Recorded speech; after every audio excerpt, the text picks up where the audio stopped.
Broadcast is now starting. All attendees are in listen-only mode. Good morning, everyone, and welcome to the Drum Network webinar today, How to Run Your Agency by Knowing Your Niche. My name is Naomi Taylor, and I am the Membership Manager at the Drum Network. And if you haven't heard of us before, we're the membership platform at the Drum that helps ambitious agencies become profitable and famous. We do this through various editorial support opportunities and business insight events. So the aim of the game today is to impart some agency business tips and techniques so that you become better at what you do. And we have joining us today Paul Stevens, CEO of Sagittarius, which is an excellent global digital marketing agency. And Paul is going to be divulging us in how you can run a better agency by nailing down exactly what your offering is. Paul's going to be covering the challenges agencies face, such as retaining quality talent, growing profits and company size, and managing profitable and confident client relationships, which are obviously the key challenges that we face in agency life today. We want to make this a really interactive webinar, so if you have any questions, please feel free to enter them at the chat box on the side, and I'll be able to ask Paul your burning questions. So without further ado, I'd like to welcome Paul to the webinar stage, so to speak, and I'll hand over control to Paul. So thank you very much. Thank you, Naomi, and hello to everybody out there. So some of you may know me, but as this is a Drum Network thing, but I thought I'd just quickly introduce myself and the agency, just so this puts some of what I'm saying in context. Just press the right button and then we can hopefully move forward. There we go. So yeah, my name is Paul Stevens. I'm CEO of the agency. I'll give you my contact details there. Always happy to hear from people either after the presentation as well as during, so always happy to answer questions.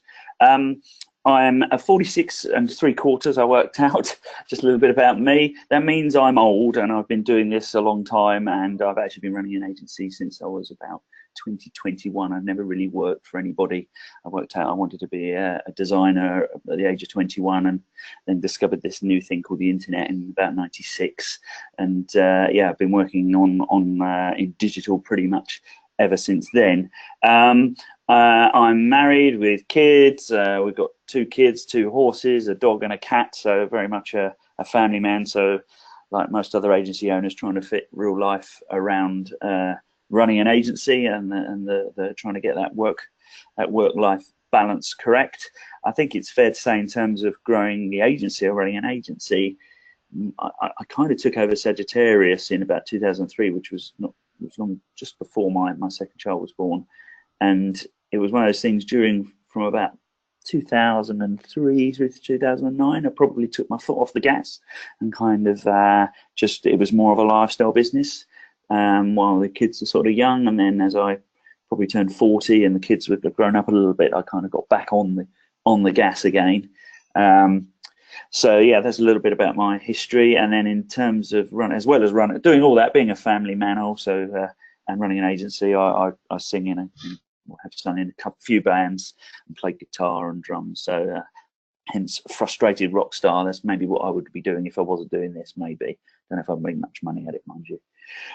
So yeah, that's a little bit about me. Then just quickly, I'm not pitching, but just a little bit about the agency. So we're an agency that really focuses on performance. We've come from a sort of marketing and design background, but obviously been in digital for a long time as well. So really, we're always looking at performance and trying to either have marketing that drives people into the top of the funnel and or looks after them from a customer service point of view and creates long and loyal customers, or raving fans as you might call them. And then in terms of what we're actually producing on the other side of the business, obviously building complex websites and apps that are really there to help other businesses grow. So in terms of actually what we do here as an agency, that'll be everything from SEO and paid search and social through to actually design and build and UX and personalization, get involved in quite a few global multilingual, multi-currency kind of projects, global e-commerce. But like a lot of other digital agencies, probably you could tie that all up into some sort of digital transformation summary, really, because most of the brands we're working with are on that journey to one degree or another. In terms of knowing your niche, which was obviously the subject of this webinar, I just thought, sorry, I'll just finish off about ourselves, actually. So at the moment, the agency is about 48 people. We have offices in London, Ashford, Ukraine, and Sri Lanka now. The brand Sagittarius was founded in 1979, although I've only been running it since 2003. So I'm not that old anyway. But it's been around a long time, and has obviously done everything offline, online, above the line, below the line. So in terms of knowing our niche, that was something we had, that's an advantage having that heritage, but it was also something that we had to change. Currently turnover is about 2.2 million, or last year it was 2.2 million. It's probably been closer to 3 this year. So we've had a good few years, which I'd attribute to us really focusing, which is hence the reason for this webinar. So one of the things that I wanted to just sort of dwell on really was not all agencies are the same. I think we, as I said, we got to about 2009, 2010, where we were doing good work for good brands. We were about, I don't know, 18 people. We had a mixture of local customers. We had some nice sort of brand names that looked good on the portfolio to give us credibility. But there was no real, we weren't a specialist at anything. And agencies, there are thousands of agencies in the UK, let alone the world. And there's everything from a one-man consultant, one-man band, if you like, up to your sort of big WPPs and so on, which are hundreds, if not thousands of people, and anything in between. And agencies kind of need, I talk about fit really a lot, but a small company wants a small agency who's going to love them, go above and beyond in every respect, be able to join all the dots for them, and do every little thing they need. Equally, working for Tesco or Purcell or whatever, they want a big agency which has got a project manager, it's got a process, it's got a QA department, it's got all those sorts of things, and one doesn't fit the other. So we went through a bit of to a degree, soul searching and being sort of strategic about it. About, well, what do we want to be? What fit? What company do we want to fit, and what do we fit at the moment? We also then had to look at, well, okay, well, if we want to be an agency which fits somebody else, what are we going to put in our shop window? Because every agency, like we were then, and maybe even like we're now, has got lots of different brands, lots of different work that they do. But in terms of trying to be all things to all people, that's a disaster. If for a brand looking for a new agency, or for even an existing brand knowing they're working with the right agency, they want to know that you're a specialist in it, or you're really good at that, and that's why they should either continue using you, or they should be asking you to look at their particular tender, for example. So to me, it wasn't necessarily what we did that determined our fit. It was what we chose to shout about.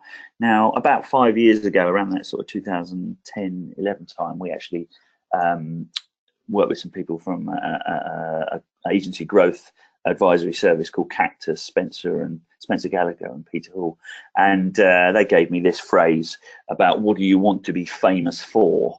So even though you might do lots of things, if you want somebody to choose your agency or want to work with your agency and pay a premium maybe for that because they know you're the best at it or you're the expert, then it's not necessarily about what you do, it's about what you choose to put in your shop window, as I'd call it, really. So you might be doing lots of things, but what are you actually going to shout about? So we looked at that and thought, well, okay, well, if we want people to come to us because we're specialists in it, what could we say? Genuinely look at our portfolio, look at the kind of work that we've done in the past and the brands that we've worked for, so that if someone looked at us and said, yeah, okay, they really know their stuff. So we looked at our, as I say, 30-odd year portfolio. We had every sort of brand in every sector, every vertical, and potentially any sort of service as well, everything from offline to online, as I said.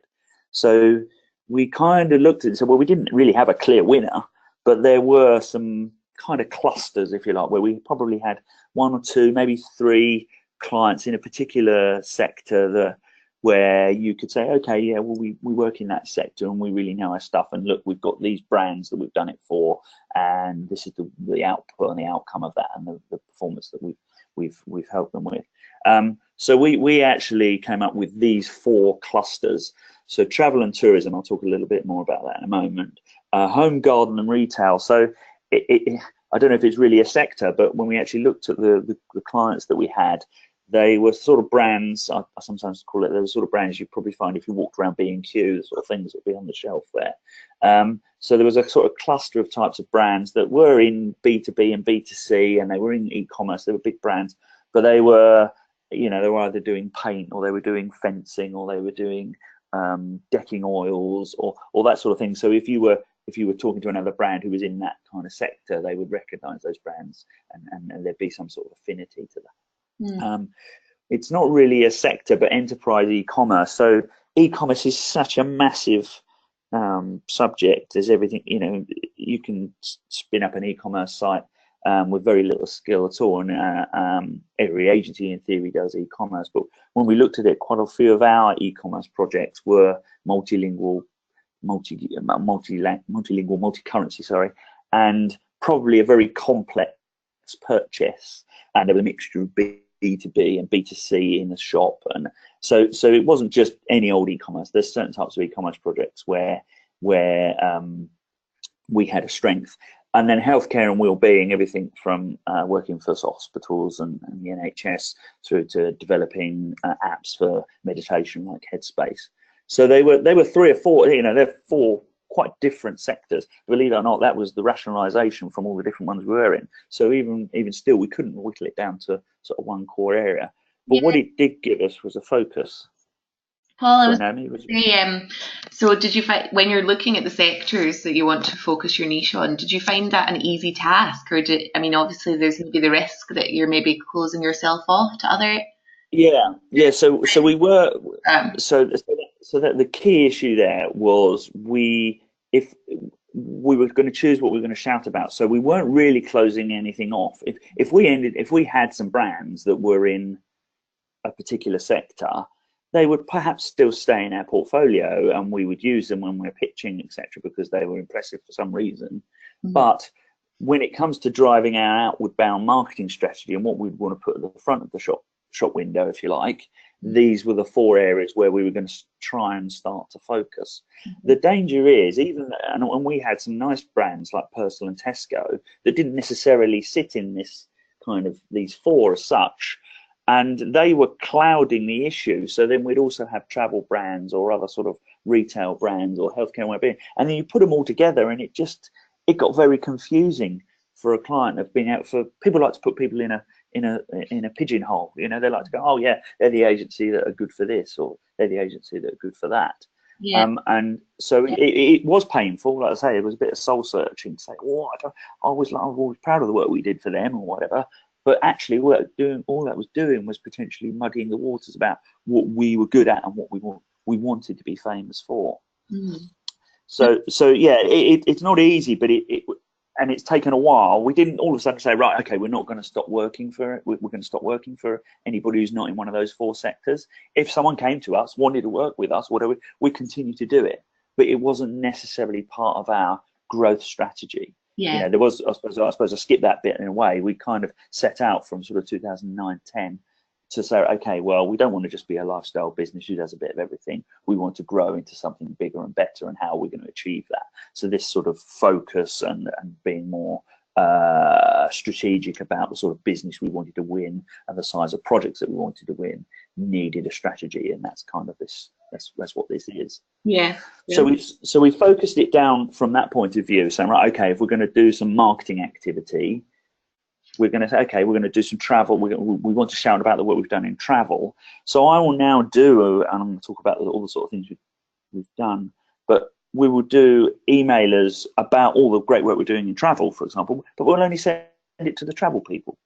And if we're talking about home and garden retail, we'll only send that to the people who are in that sector. So we're choosing which information or which story we want to present to a different audience. So we're not necessarily just putting all our eggs in one basket and only having one area of specialism that we only talk to one audience. We've got different messages that we will then direct at different audiences. So hopefully that makes that a little bit clearer. Yeah. So we weren't effectively all of a sudden going to fall off a cliff in terms of the work we had, because we stopped working for the sectors, which is what you're suggesting, as well as sort of specialisms of market sector. The next area for us was to try and stop doing everything. As I said, we're a 30-odd-year-old agency, so it's done everything. So, you know, it was only a few years ago we were still doing multi-sheet poster campaigns for outdoor media or radio and things like that. And again, that was just too difficult. It meant we weren't really a specialist at any particular thing. It meant in terms of a team we were trying to build, we had to have so many different skills to be able to offer all of those services. And then even on a kind of, you know, if you look at the sort of things we were doing, so, you know, in theory we were doing branding. I mean, we still kind of do in a way, because everything we're doing is involving branding in one way or another. We were doing, you know, design for print and advertising. Web design was obviously in there. Digital marketing was in there. But we'd also have things like events and outdoor media in there. So it's just such a massive amount of things. So immediately we said, right, okay, we're going to become totally digital now. The agency used to be called Sagittarius Marketing. We're now called Sagittarius Agency, because I didn't like the idea of just being Sagittarius Digital. So web design, digital marketing is what we refined that kind of broader list down to.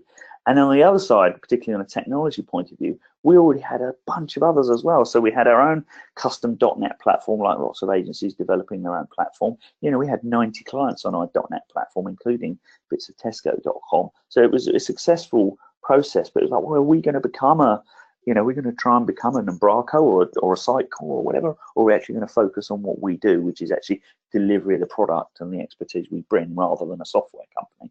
We had PHP and WordPress projects, including Persil, 36 versions all around the world. So we really kind of knew WordPress. We were doing Drupal work for TUI. We had Embraco in the mix coming in, and Sitecore was one of the things we thought we should do more of. So again, when you're looking at your team, you're now having to have an expert in .NET, PHP, and then you've got within .NET, Embraco and Sitecore and our custom stuff, and you've got WordPress and your Drupal. And it's like, wow, you know, all the different things you're trying to be good at, absolutely nuts. So again, we made a deliberate attempt to just refine that down to Embraco and Sitecore, which then gave us everybody's now working on .NET. We could approach a lot of things in consistent ways. There was a sensible upgrade path from somebody who might not have Sitecore money but could work on the Embraco platform and then possibly upgrade to Sitecore at a later date. And there was a transition from our own custom .NET platform across to those two things as well. So in terms of, you know, that screen really summarizing what we chopped out of the business, or what we decided we weren't going to be trying to build a team to fulfill, that made things a lot easier. Right. So that was the how we refined the agency and then realigned what we were going to do. So now it was, okay, well, how are we going to make ourselves famous for those things? And what are we going to shout about? So that we're doing various things, or we started doing various things. So targeted events. So we would, as I say, rather than create a generic digital event, we might create an event called the future of marketing in the travel sector. For example, we'd hire a room in London somewhere, fairly cost effectively, probably cost us about £1,000 all in to create those events. We would then get other partners involved, so other people who could come along and speak, so it's not just us telling us, creating the thought leadership. That helps create a better event, and also, depending on the brands that we get involved, obviously we reflect in their glory as well, because we're all working together. It also means it's an event that 3 or 4 people involved can help promote.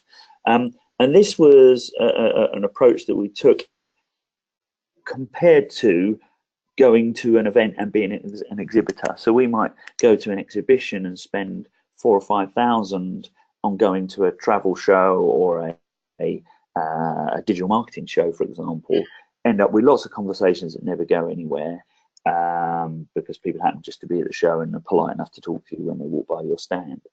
Whereas if we spend this money and put this effort into these events, everybody who turns up is somebody who's genuinely interested in what we're going to talk about, because they've made the effort to come to the event just to come to the event.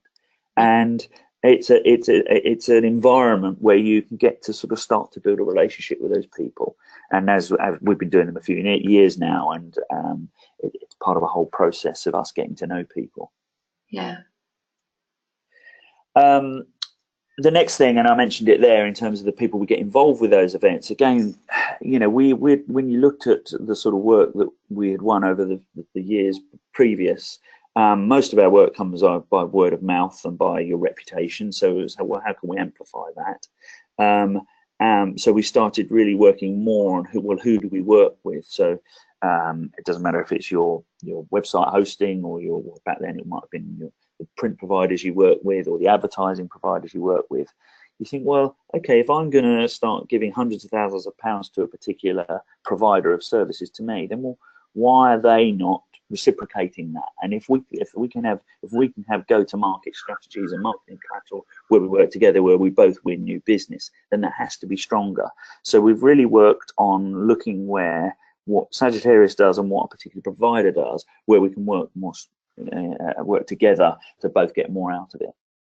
One of those, two of those for us has been three of those, Rackspace and Wirehive from a hosting point of view, and Sitecore particularly, as we've been very active with them, and that's paid dividends on all counts. We also then looked at obviously the content we were going to create, so everything from video blogs to the content that we put on the drum, for example. We're very careful about the sort of content that we create that either focuses on one of our sectors or one of our areas of specialism. The result of doing all those three things is then that's generated speaking opportunities for us. So I will be asked to go and speak at other people's events, well, not just me, but others will be asked to go and speak at other people's events or other exhibitions. I'm a panelist on various things because of the sort of speaking work we've done by creating our own events. We've created a reputation of the things that we know about. And then in addition to the sort of more businessy stuff, we've then, as a result, ended up creating our own social events, our own drinks events that they're quite, there might be dinners or they might be drinks events. And this is all part of, it's one of my little catchphrases. We had an event recently which are called Strangers, Friends and Lovers. And for me, if I go back to that slide, this process is about turning people who don't know us. They hear about an event that interests them. They're a complete stranger to us. They come along to an event. They're a complete stranger to us at that point. And then by coming to our event and hearing the good work that we do, they become a friend. And then after they've been to a few of our events and seen the sort of things that we do, they then start to really respect us and appreciate us. And the ones who like us, they like us. And they're the ones that are turning from friends, and then we turn them into customers or lovers, you might argue. And then from that point of view, it's for us to really look after those customers and keep them as lovers. So really, when you look at the sort of things that are on the list in terms of what we shout about and the way we've structured our new biz and customer retention program, it's really about building relationships, really. Yeah.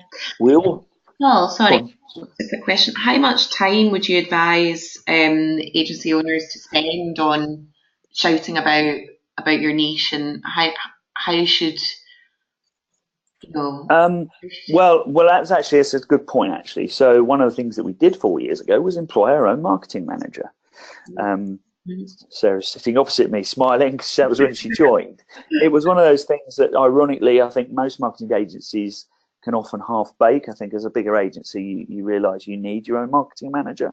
But there's a lot of activity there, those events and the content we create. And even though the content isn't necessarily created by our marketing manager, Sarah, someone's got to organise it, make it happen. They've got to chase the other people in the agency. The content actually is very much a collaboration of the whole agency. If you look at our website and the content we create, none of it is created, not all of it rather, is created by me or Sarah. It's created by lots of different people across the agency, and that's part of the strength as well. Firstly, it kind of dilutes the responsibility across a lot of people, but it also shows a sort of breadth of knowledge and expertise across the agency, which I think is a very positive thing. So yeah, it was a good question, because it is not, doing this stuff does take time, and Sarah's full time. We're about to employ another person to join her to help her, but that's just the volume of work, and we do it. We've been through this process. We've committed the time, and it has paid dividends. Yeah. I still think, I still think we're guilty of a cobbler's shoes scenario when our stuff doesn't always get the attention that a client's might. But that's kind of classic agency stuff. But we at least have Sarah to always push and make things happen, which is really important. Yeah. Brilliant. Thanks.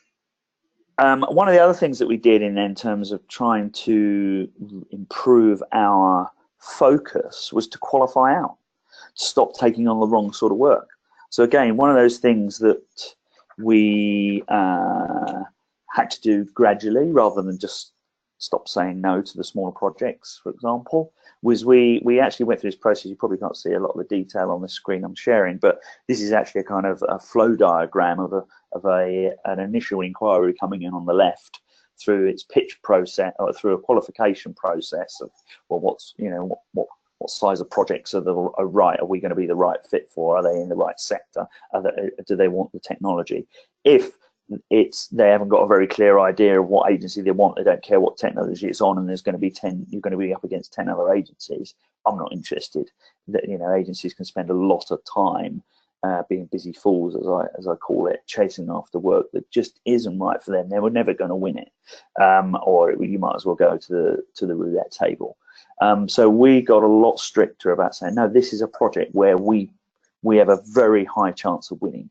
And if we don't have a very high chance of winning this because we're just the right fit and we've got the right experience and they can afford the kind of work that we would want to do, then we'd go through the kind of pitch process. But then we all equally look not just at the pitch, how we follow up after the pitch, and then how we deal with people in terms of customer service, how we follow up with them 3 months after they've started working with us, how we look at how do we continue to keep them lovers, to use our phrase. Another area that we really focused on was awards. So again, there's lots of award ceremonies out there, some of them by your good selves at the Drum, and I've been fortunate enough to be shortlisted at least for Marketing Business of the Year for 4 years in a row, down the right there. But actually, that's almost the anomaly on this sheet. We actually then were awards, as I'm sure any other agency would agree, can take a lot of time to enter, and they're a bit like a pitch, really. So again, qualifying out the awards that were right for us. So we really focused on entering awards and putting the effort, and this is a large part of what Sarah does, as well as the events, is putting awards together that were going to help us when we went into that next pitch and we were pitching for a travel business, for example. The fact that we might have won a Daddy or a Webby or whatever, it sounds really great, but it doesn't mean much to them, believe it or not. It's the sort of stuff that agencies love. But actually, if they know I've won a Travolution award, that does mean something to them a lot more, because that's their media, their world. So again, we really worked on making sure we went for these sort of awards that were going to help us and focus, or create that focus and area of specialism. Yeah. And how many awards would you say you enter a year? How many would you suggest agencies enter into? Good question. I was going to say a dozen-ish, at least one a month, probably. Wow. It gets easier though, because once you create, if you've got some work that is worthy of winning, I mean that's a very important point. We used to enter awards years ago, and now I look back at it, we had no chance of winning. They were nice and they were interesting work, but they weren't special. They weren't award-winning. They didn't have, and it's not about the size of the brand either. It's about the story that you tell, and the certainly the awards we've won have got a good story. What they look like, and if you love or hate them, is always going to be subjective. But what we can always say, well, this is where they were, this is what the brief was, this is what we achieved, and this has been the result, and we did it with this budget. And when you've got a good story like that, then that becomes quite compelling. And it's the sort of stuff that when you're then pitching for the next client, that's what they want to hear as well. They want to say, okay, well, you took on this client, took on this challenge, and this is what you achieved. So it's the story that sits behind the award, which wins the award, and then becomes more interesting when you're trying to sort of show your area of specialism. Yeah, brilliant. Thank you. The other area we really focused on was Sitecore, as I said. So we again really approached those projects with the idea of making them award-winning. That's another thing that I learned along the way, is you can't create award-winning work unless you start with that in mind in the first place, irrelevant of what the client's brief is. If you want to be creating award-winning work to win the next big client and improve your agency's credibility, then even if the brief doesn't say we want to win an award with it, you need to be bearing that in mind and saying, okay, well, we could do with an award that shows X, so therefore build that into the brief and make sure that that's going to be your kind of headline, the headline for your press release. What's that going to be at the end? We've launched this website and it achieved X, or it's intended to achieve X even. So we really focused on that. As a result of working with Sitecore, we again, not just on a sector basis, won awards, but we really focused on winning awards with Sitecore, because if you want to use a Sitecore agency, you want to use one of the ones that's won some of their awards. And as a result of that, we've only been using Sitecore since 2012-13.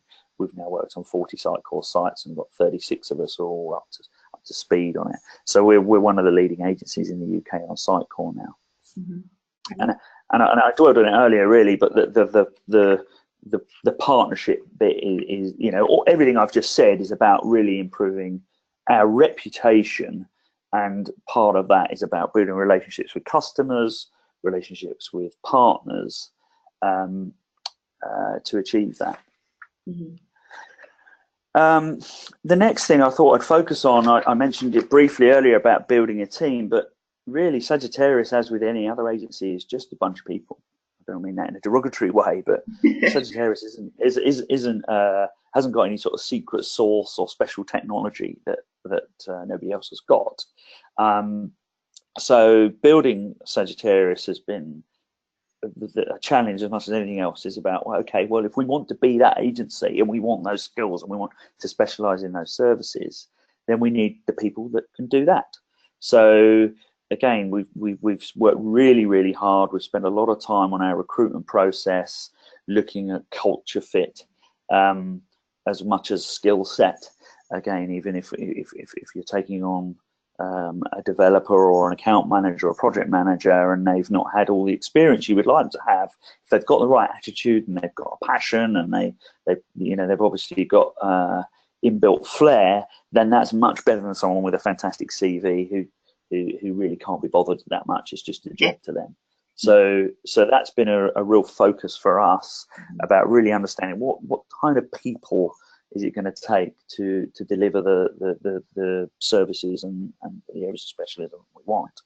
And that's really been, as much as anything else, focusing on the next subject I was going to cover, which is about profit.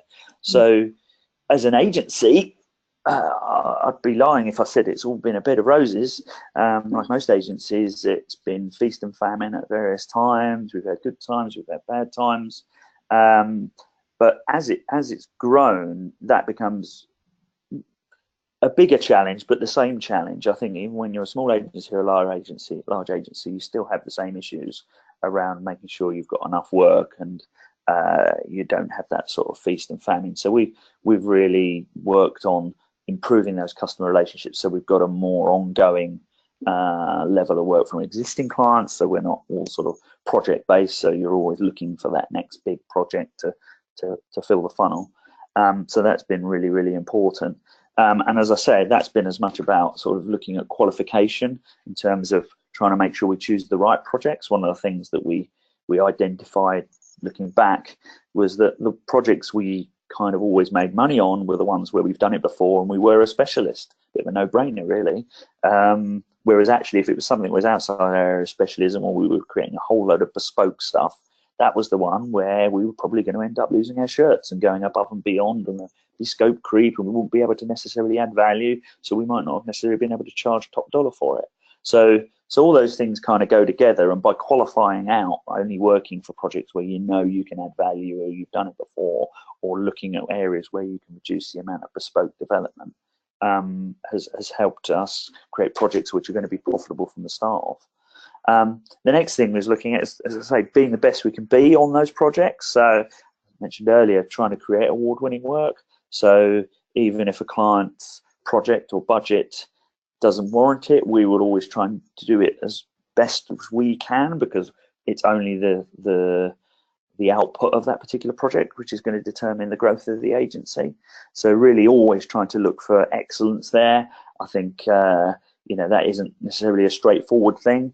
We're probably very harsh here about what good looks like. So we do a lot of sort of project retrospectives. We really want feedback from our clients.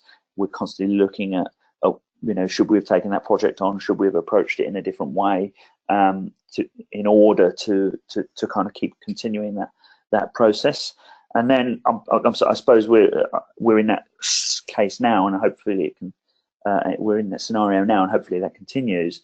Is that success breeds success? Certainly by being more award-winning, being more specialist in particular sectors, then no surprises, we're getting more of that kind of work at the right side, the right side type of client and the right type of size project.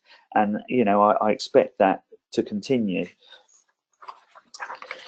The next thing I was just going to touch on really was the structural change that we had to go through. So, we were a small lifestyle agency with about 16, maybe 18 people, and there was myself and my business partner Nick really running that agency for quite a few years, and a very flat shape, and that pretty much everyone answered to us. So one of the things that we had to do, and actually reading this book, Get a Grip, which was almost my savior, it kind of gave me clarity, because at that time we were growing, we were running faster, we were getting more and more manic, and it was like, well, how do we grow from here? And we got up to about 23 people with that sort of problem, and it was like, this is ridiculous. Nick and I are working all hours that God sends, and it wasn't working. So over the last 5 years, and Get a Grip helped me kind of formulate that. We got a lot more structured. We had to introduce more senior personnel, look at how we could delegate roles and responsibilities so that Nick and I could sleep at night, I suppose, and know that good people were still looking after our baby. It also meant that Nick and I had to divide the way we were working as well. I take the title of CEO, he takes the title of MD, so I'm more outward facing, he's more inward operationally facing. And it was a really, that was a very important change for us, in that we went from lifestyle to a sort of grown-up business, and we never could have, we implemented systems and layers and structure and process to do that, and that had to be done even when we were 18, 20 people, even though it was a bit of a sledgehammer to crack a nut. It was we were over-engineered as an agency, but it meant when we grew to sort of 30 people over the course of a year or so, we had the structure in place, whereas if we had not put that structure in place, we would have just been a mess by the time we got to 30 people, and it kind of paved the way to being where we are now, 48 people. Yeah, and when you put those structures in place, did you find any sort of pushback in the agency at the time? Like, how did you deal with introducing a whole new sort of structure, process, when before everything had been so flat and fluid? We did have to approach it carefully, because you had the potential to put someone's nose out of joint, that you were going to introduce a new manager into the structure. I think it's probably fair to say at the time most of the staff there were reasonably junior, not that senior, so wouldn't be expected to be made operations director from having been a junior project manager. So we didn't have too many problems in that area. I think most people, to be honest, were probably pleased that they now weren't having to answer everything. They had to go by Nick and I. There was actually now someone else who'd taken on that responsibility. So I think it was definitely been a positive outcome on the whole. Again, when you're a small business, people wear lots of hats, and that doesn't mean just the leaders, even the designers and developers and account managers would be doing lots of things. So there was sort of structural change that went right through the business as well. And the Get a Grip book basically set us on a path where you define what the structure should look like. Forget the people, they call it seats. So you build an organizational chart which shows what the business of the size that you are, be it the turnover you are, should have in terms of roles. And then you define what, if you were in that role, what would be your roles and responsibilities. And then you look at the people and you look at the match and say, well, okay, is that person great for the business? They've got the right attitude and they've got loads of great skills, but actually they're in the wrong seat at the moment. In the book they call it right role, wrong seat. So that was the way we did that. And then you can say, well, look, we don't have somebody for that seat, so therefore we can recruit against that particular seat and the roles that are within it. So that was it's still something we use today, but a very important part of the way we were going to focus what people worked on and how we were going to develop the team. Yeah. An important part of that, again, and it's down to this focus thing, is we then this kind of came out of this book, or the book inspired it, plus the work that we've done with Spencer and Peter about dividing the agency into pods. So what we worked out was that if you have got account managers who run in a pod, if they've got too many clients, then they can't really look after that client.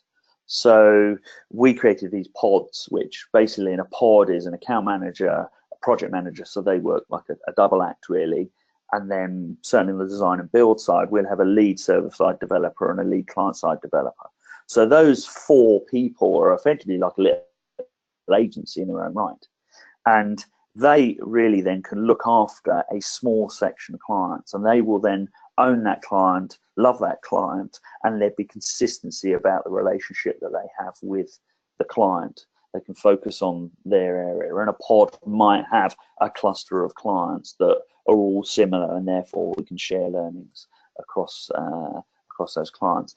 Bigger clients might have more people in that pod, so there might be some additional people to create if they've got a cluster of clients which is beyond what those 4 people could look after, and that becomes a permanent thing. But what you then have is then additional people to sit around that, like people from an SEO point of view or creative or UX or whatever, that sit around that, and they might then support various pods. So we've at the moment got about 5 pods at the moment, which are all focused. They've all got their own little their own customer base that they look after, and then that's supported by a whole raft of people that sit around them.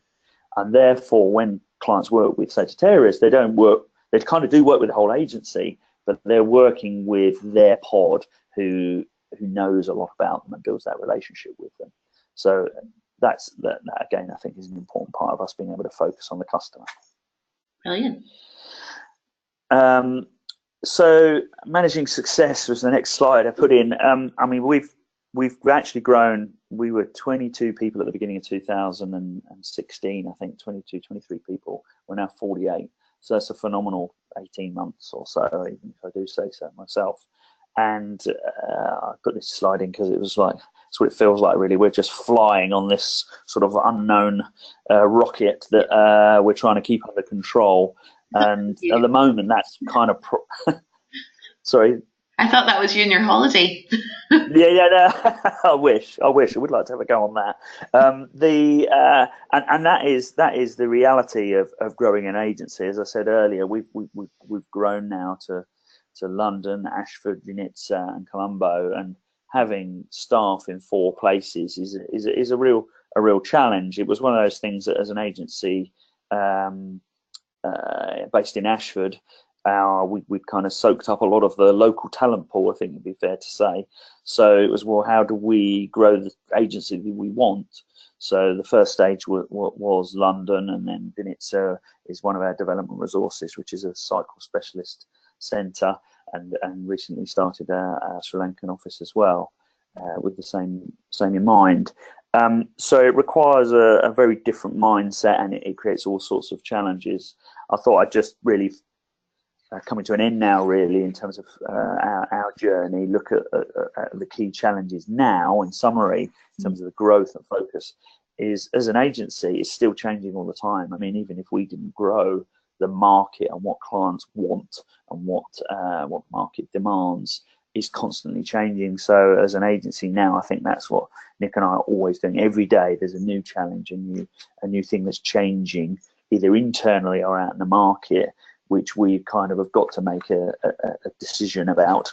And culture's been a huge thing as well. As I said earlier, we've been really careful in our recruitment process. When we were 18, 20 people, we had a culture that kind of came down from Nick and I. Well, when you've now 48 people, there's now more new people than there are old people. So unless you're really careful about the way you grow that team, you can destroy your company culture. So the key challenge now is to keep that culture and keep the right passionate people in the business and make sure they're rewarded and they enjoy the work that they do. And that's sort of really dovetailing in with talent growth as an agency. Again, trying to get more people who are like us, who've got the skills that we want and want the same things we want, is difficult. Within digital, there's a bit of a skills gap, in my opinion. There's more people in demand than actually in the marketplace. So we've got now proper plans in place to sort of breed our own staff, so to speak, really, and training is a really important part of our talent growth. Do you think that's a responsibility that agencies have to develop talent nowadays, seeing as it's in sort of high demand, but it's maybe not as easily available? I think yes, it is a responsibility. I think it's also a necessity now, though. I mean, we want to build an environment where people can come to work. Everyone has to go to work to earn a living, pay the mortgage, etc. But there's no reason why that has to be a bind, So we're trying to create a working environment where that is an enjoyable thing to do. We want to reward people. We do lots of I don't mean just cash bonuses in terms of salaries, but make it a great place to work, do good events. We took all of our staff to Paris a month or so ago for a long weekend to celebrate the previous year's success.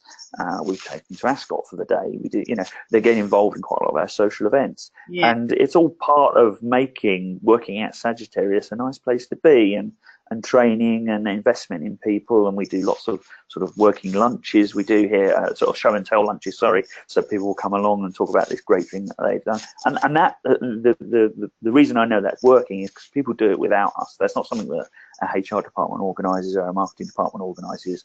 People from the development team or the digital marketing team, for example, will say, "Oh, I've got this great thing, I want to do a show and tell," and they'll put it on, and we'll obviously support that, make sure everybody knows, buy the pizzas, etc., and really support that. So it's quite difficult for all training to be something where you can send somebody on a course for a day or two. So there's a definite need within an agency to be allowing for the time to be spent for learning and training, and that costs money. And then the last bullet point I had on that list really was prioritization. I think that's probably our biggest challenge now as an agency is not only across all those elements above it, constant change, culture, talent growth, it's then deciding which one you're going to deal with first. You've got operational challenges and you've got market changes, you've got, we're focusing on a few different sectors, so which one should we do first, or which one's working, which one's not. That's a constant juggling act that as the leaders of the business we're having to make, and prioritization of my time or anybody's time is really difficult. Yeah. Would you say that over your whole career that prioritization is the most challenging thing about your role and managing growth, or is there maybe something that brings to mind? Yeah, I'm not wishing this to sound piffy. Yes, it is. Yeah, it's always been time management, and what you do with your day is definitely really important as a leader. But without sort of saying naff, it's about focus as well. It's like, okay, well, I could do lots of things. What am I really good at? What do I need to do where I can do it? And then what could I give to someone else for them to do? And actually, if they've got focus on that, then they're probably going to do a better job than I would doing it half-baked, fitting it around the other stuff that I do better. Yeah. So that's really been in terms of, it's not necessarily prioritization, but just kind of, I don't know what the right word is, but making sure I focus on the right things that I'm good at. Equally, what does Nick, my business partner, focus on? That we're different people, everyone's different, and then that goes then right down through the agency, really. Brilliant, thank you. So that pretty much is my version of how we've focused in lots of areas, really, and understood our niches. Fantastic, thank you. I suppose I've got one last sort of question for you, Paul. What one piece of parting advice would you give to agency owners about knowing their niche? What would you say is the most important thing to do moving forward in running an agency business? What was the one important? I mean, the important information is really to do it. Do not try to be all things to all people. It was, it was something where we had to struggle. We struggled with it because we didn't want to let stuff go, and you don't really want to let stuff go. You mentioned earlier, how did we mitigate the risk of stopping working in particular sectors or whatever? Yeah, it was gradual. We didn't kind of overnight say, all right, okay, we're not doing this anymore. We made a strategic decision we were going to focus in particular sectors and specialisms, and we then, that was probably a 2-year process by the time we'd actually got all of our ducks in a row and were genuinely only talking about those 4 or 5 sectors or specialisms, and our events were all on message and all the rest of it. It didn't happen overnight. We still had to keep I call it changing. It's like changing the engine on an airplane while it's still in flight. Really, you've got to kind of keep the agency running while you're making those changes.